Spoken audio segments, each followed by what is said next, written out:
Para reduzir mal prática e a Hospital Nacional Guido Valadares, o governo precisa criar laboratório para estudantes da Faculdade de Saúde e Medicina e a Universidade Sira.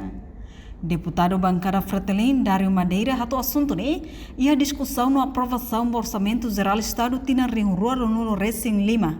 Nebe coloca orçamento $1 milhão atual ida, atucia Ruanolo Recém Hat, da Agência Nacional para Avaliação na Acreditação Acadêmica.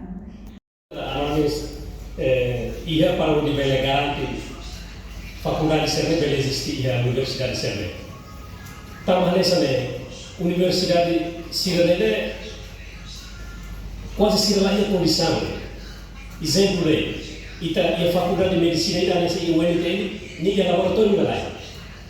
Por exemplo, não é farmácia não há, não é analista não há.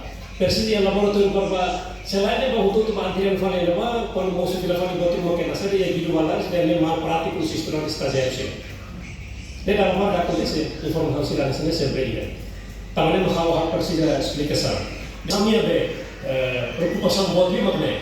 Faculdade de Medicina que logo é instituição Sierra Leone, a Universidade de Sierra Leone, a cara polaco tem que exigir para Sierra Leone, bem laboratório como para ver garantir qualidade. Segundo tem que para estudante bela aprender a raça que não vai.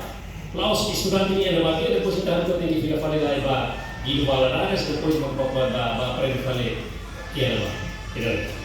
Parlamento Nacional aprova orçamento ba ana, nebe o montante $100 milhão atual recém passa o votos a favor hat nulo recém ida, contra tolo no abstenção sa nulo recência.